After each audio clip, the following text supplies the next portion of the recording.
Bien, aquí nosotros tenemos que diseñar un horno donde el horno se encuentra a una temperatura de operación de 1000 grados Celsius y a partir de unos materiales que nosotros tenemos que hacer el dimensionamiento, conocer las temperaturas intermedias y conocer las pérdidas por radiación y convección y por supuesto formar nuestras conclusiones. Tenemos dos opciones para la capa refractaria, dos para la capa soporte, dos para la capa aislante y finalmente una capa de aluminio de un 16 de pulgada y una conductividad de 118 BTU por hora pie grado Fahrenheit.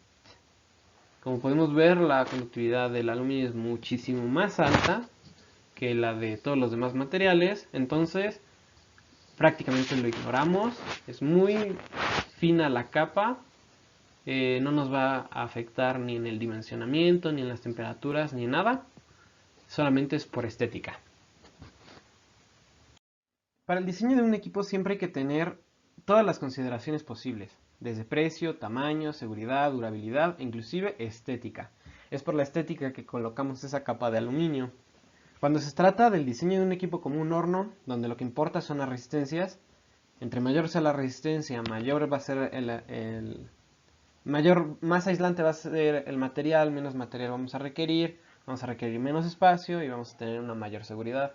Por lo tanto, es recomendable, si a ustedes se les acomoda, por supuesto, poner unas tablas en las que vamos a poner nuestras resistencias. Si se dan cuenta, en la primera pongo el espesor en pulgadas, después lo paso a pies para más fácil, después la conductividad y después obtenemos la resistencia por unidad de área. Y con esto nos vamos a dar las ideas de la cantidad de resistencia que proporciona un material con cierto espesor. ¿Para qué?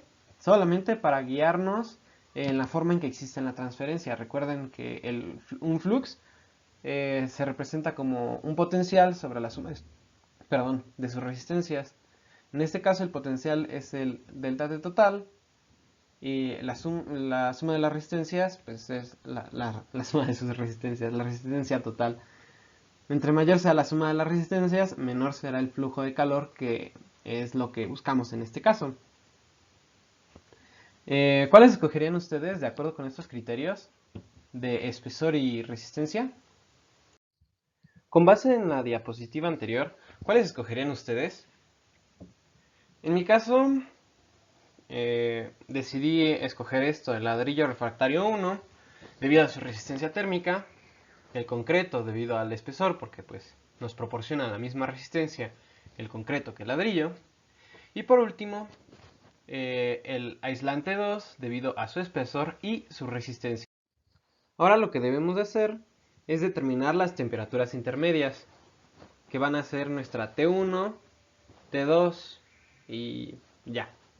T3 no, porque vamos a considerar que es la temperatura de la superficie exterior. Y bueno, aquí les coloco un diagramita de cómo es el sistema del horno.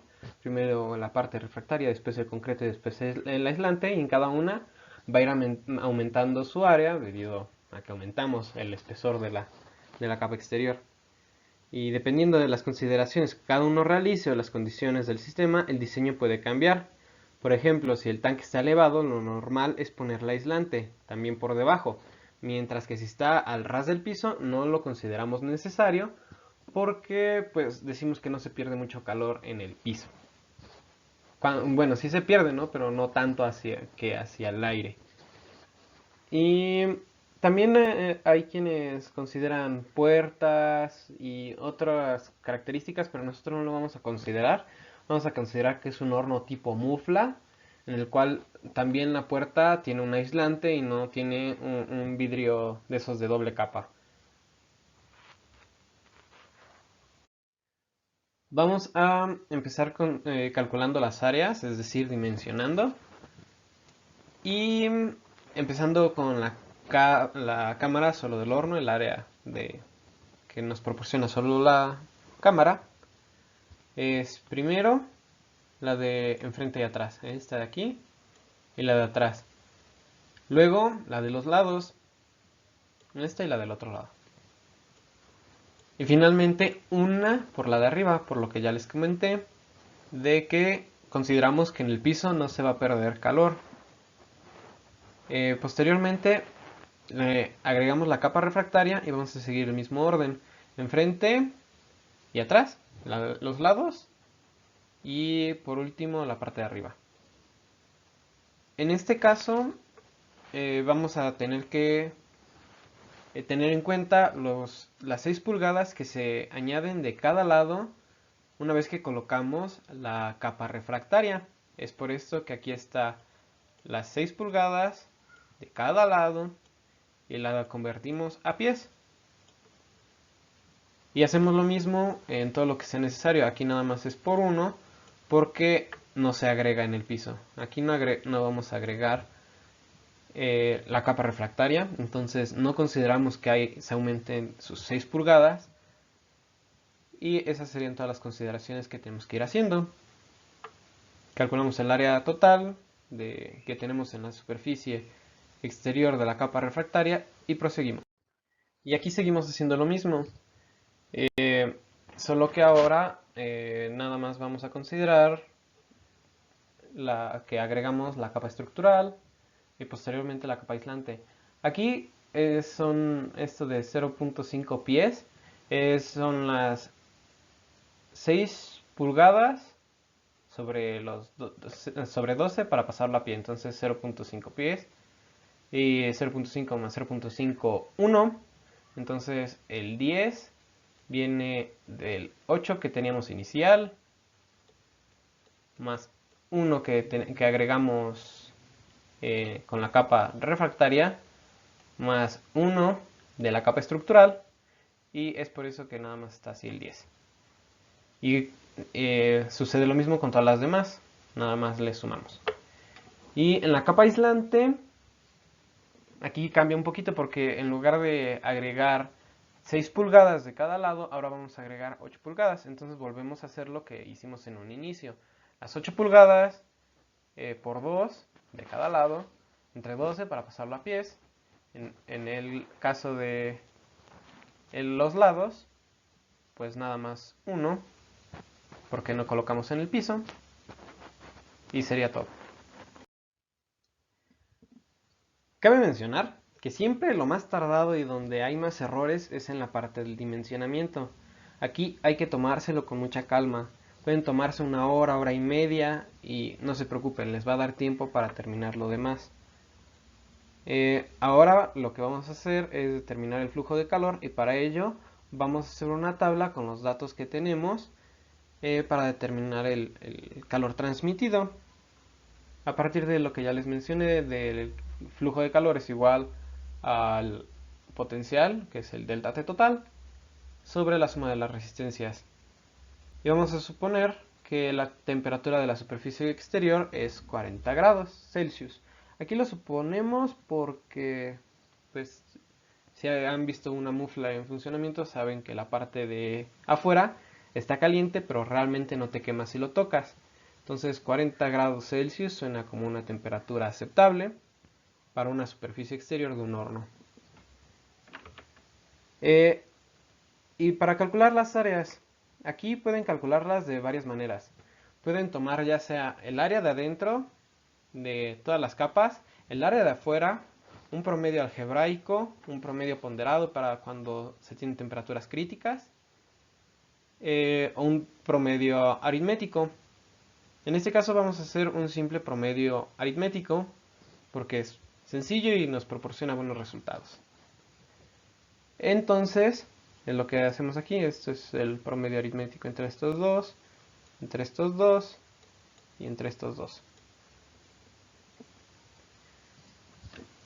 Y en ningún momento consideramos el aluminio, por lo que les mencioné que tiene una conductividad altísima, entonces solamente tiene la función de estética y consideramos que la temperatura de la superficie del aislante es la temperatura de la superficie del aluminio. A partir de esto podemos hacer una tablita con los datos que ya teníamos en un inicio, que son los de la resistencia por unidad de área, y calculamos el flujo de calor. Esto de aquí es la resistencia por unidad de área y esto de aquí es nuestra área que acabamos de calcular con los promedios. Entonces nada más sustituimos los valores que ya teníamos de resistencia por unidad de área entre el área y el delta T total. Por supuesto tuvimos que convertir a Fahrenheit los grados Celsius y obtenemos un flujo de 22.777.44167 BTU por hora. Ahora sí ya podemos calcular las temperaturas intermedias. Como se considera que el sistema está en estado estacionario, el flujo de calor en cualquiera de las capas es el mismo, por lo que es posible hacer las dos afirmaciones que aquí se colocan. Si igualamos el calor de I es igual al calor total, y es lo mismo de aquí, que esta es la de el flujo de calor, que el calor es igual al delta T entre la suma de las resistencias, pero en este caso nada más va a ser la resistencia I. Y eso sería el fundamento de esto. Utilizamos la de el calor por su resistencia es igual al delta T. Sustituimos los valores capa por capa y vamos a obtener nuestro delta T.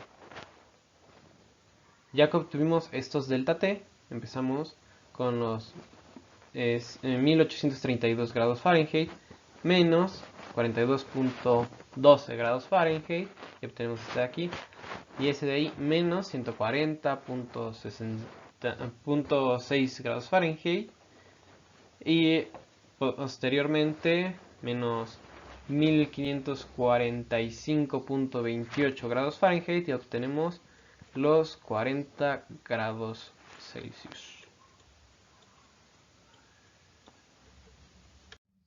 Ahora se hace un análisis de las pérdidas sobre el sistema.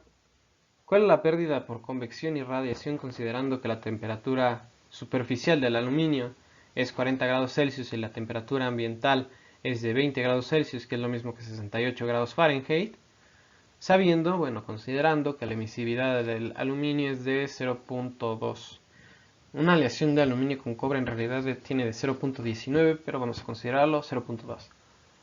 Primero vamos a convertir las temperaturas a grados Rankine para utilizar la ecuación de Stefan Boltzmann, que es la del cuerpo negro, un poquito modificada para poder conocer el flujo de calor. Esta es una de las ecuaciones para la radiación entre un cuerpo negro y uno que no es un cuerpo negro. Vamos a considerar que nuestro horno es un cuerpo negro, es una simple estimación, y que el ambiente no es un cuerpo negro. Entonces, de esa forma obtenemos que el flujo de calor por radiación es solamente 8.12 BTU por hora. Luego calculamos las pérdidas por convección. Como es un sistema de convección natural, es decir, no tenemos nada que imprima un momentum al fluido, entonces tenemos la convección natural y podemos utilizar los modelos empíricos de placas horizontales que nos dicen cuál es el coeficiente individual por convección en la parte superior, la parte inferior y en placas verticales de más de 2 pies, porque también podemos encontrar ecuaciones empíricas para menos de 2 pies, pero en este caso no aplican. Utilizando solamente las ecuaciones de placa horizontal en la parte superior y las placas verticales 4 veces, sumamos todos esos coeficientes individuales y obtenemos un coeficiente individual por convección que sería igual a 3.8702 BTU hora pie cuadrado grado Fahrenheit. Finalmente conocemos el calor perdido utilizando la ecuación de Newton, que nos dice que el calor es igual a la superficie total por el coeficiente de transferencia de calor por convección y el potencial, nuestro delta T. Sustituimos los valores. Aquí es entre la superficie y el ambiente, no entre adentro de la caja y la superficie exterior, ¿no? Entonces aquí es solamente los 40 de la superficie y los 20 grados Celsius del medio ambiente. Y así obtenemos nuestro flujo de calor. Y tarea, por supuesto, para los que quieran, les ayudará mínimo a aprender a analizar un poquito mejor este tipo de problemas. Tienen que volver a diseñar el horno con los materiales que no seleccionaron y a partir de los resultados que obtengan, digan sus conclusiones de si sí valió la pena los materiales que escogimos, qué pasa si escogemos los otros materiales, qué tanto aumenta el área superficial de la capa exterior, por lo tanto, qué tan estorboso va a ser el nuevo horno. Todo lo que puedan mencionar, menciónenlo.